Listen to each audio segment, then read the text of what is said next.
In this tutorial, I'm going to review your transcription project. In front of you, I have the transcription project template. You can see that there are three sections that need to be completed: the context, the transcription analysis, and then your self-reflection. I'm going to go over each area in detail.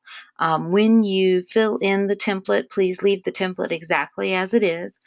The only addition you should make is putting your name on the first page. You don't need any APA formatted cover or anything like that. Simply just add your name to the front page. And you can remove this information right here, the instructions, but leave the headings. You'll put your content under each heading. So you would remove all of this and fill in your section, which is actually this table. So you're just going to fill in the table. And then for self-reflection, you'll remove all of this information, putting in your self-reflection, and then adding any references here. Okay, so what I'm going to do is show you a sample paper. And in this paper, you can see the student didn't change the format. So in Transcription Project, just add your name here, where this first black box is, and then context. So you can see from the description here that what the student counselor did was describe where the session occurred, who was in attendance, and then any information that about the session that she felt like would be helpful in me understanding the context of the session. For your transcription analysis, there are a lot of instructions in the template that you should read through fully. But the main goal is to complete this table. So that's really the content of the transcription and analysis section. You will need to complete all three columns, and let me go through what each column looks like. In this first column, you'll see this is the actual transcription of the role play. So you have counselor for the name of the individual who's speaking, and then what they said, and then in brackets, the nonverbals that accompanied what was said. So again, it's really important in counseling that we acknowledge both the verbal and the nonverbal information. So putting nonverbals that are significant in the bracket would be an important element of your transcription. This student put the counselor in italics. That's fine. It helps distinguish between what's being said and what's not, but it's not necessary. Now, really important is the clinical skills and competencies and the evaluation. One of the things that you'll note is that this counselor identified what the skill was and what the definition of that skill is. One of the things that could have been done here to take it even further is to describe why this is what this is. Okay, so nice to see you again. What element of that is rapport building and what element of the statement is the nonverbal? But this is sufficient, and you'll also note that the student has integrated the course material with a citation referring back to Young. You can also refer back to your own practical application sessions as well as personal communications. There's a very special way to cite personal communications, so make sure you refer to your APA manual to look that up if you do cite something that occurred in a discussion board or in a practical application session. It should be cited as a personal communication, and those are not referenced. Okay, so the second column here is really where you're going to be describing what was done and what made it what you say it is. And then the other piece is incorporating the course material. Very important. Okay. The third column is the evaluation of the counselor's response. Now, this is where you're going to analyze what you did. This section may not be left blank. You must fill out the third column. It is not enough to say this was a good response and move on. You will not get credit for responses like that. There's always an opportunity to prove. There's always an opportunity to critique what was done. So you need to discuss the impact that the skill had on the client, and you also need to identify if another skill could have been used, why or why not, and what you would have done if you had used that skill. So, for example, in this one, the individual client counselor recommended saying, "Welcome back," which would have conveyed more genuineness, for example. Now, this was perfectly fine, the original response, as you can see, but the counselor here challenged herself to think about how could I make it even better. And again, you'll note she's integrating the course material as she's analyzing her own responses. Now, you'll scroll down, you see she does not analyze or identify what happens with the interviewee or client, which is completely appropriate. So these two boxes should be blank when you're talking about the interviewee. Again, counselor Here it is. Now, you'll note that this is also a question. She referred to it as a door opener. Okay, so sometimes you can have one statement that represents multiple skills, but in this case, it really is more of a door opener.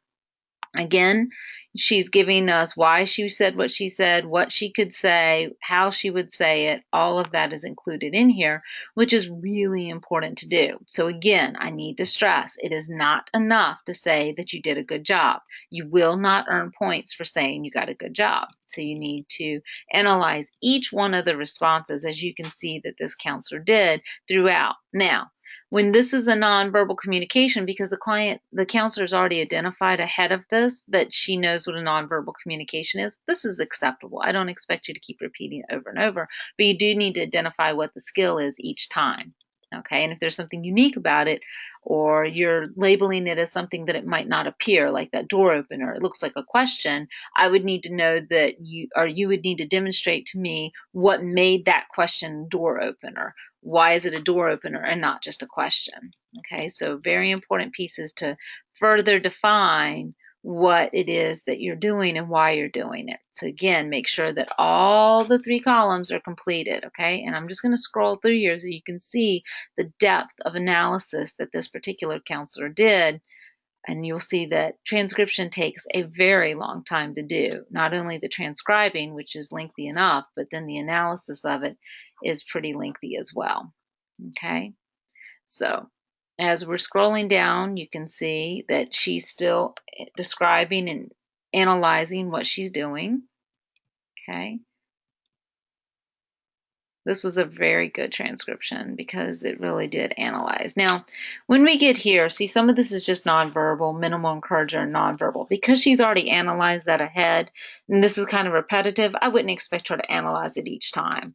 Okay, especially when we're like 8, 9 pages into the transcription.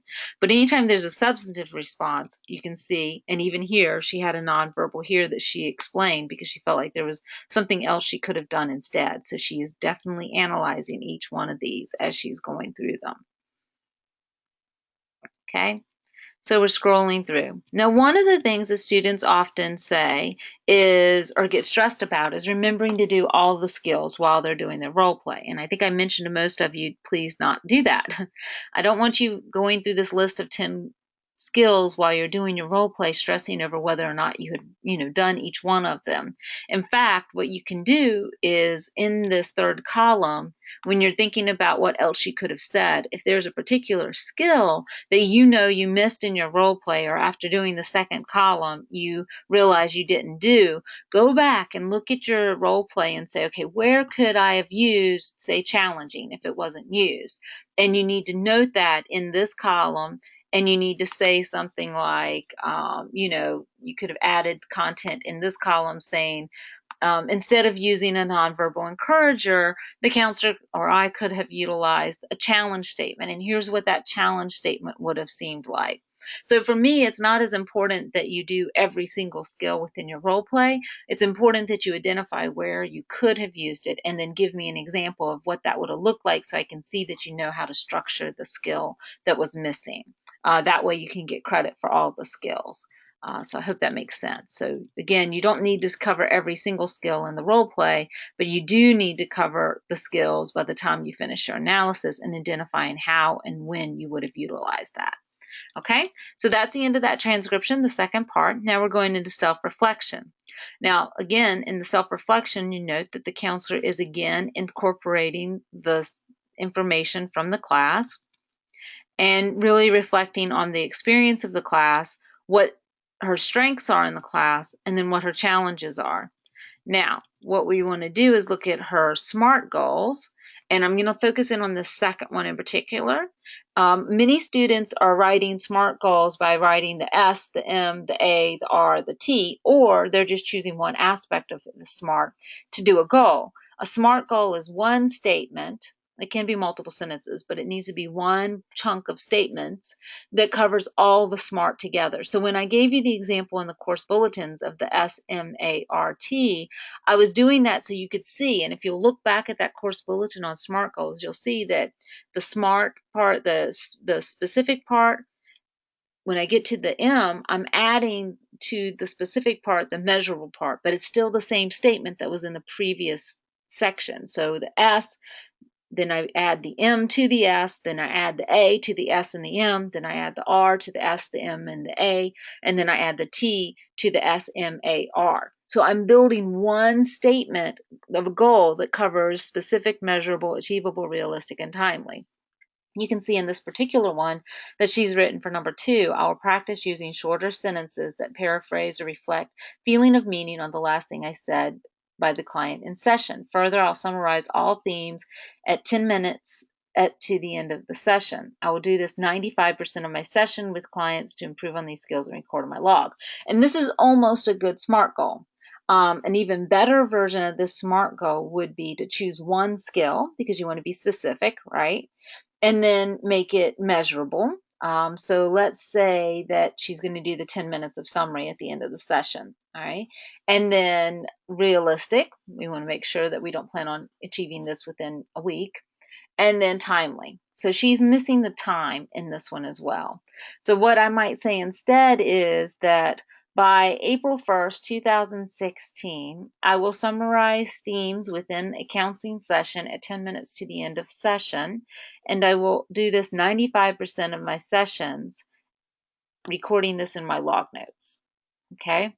So again, very specific, measurable, achievable, realistic, and timely. So you've got to get all those components. Now, the last one is a little more appropriate for it. It says, I will practice challenging goal setting skills with my clients 3 to 5 times a week and improve on these skills. I'll record outcomes in my reflection journal by May 2016.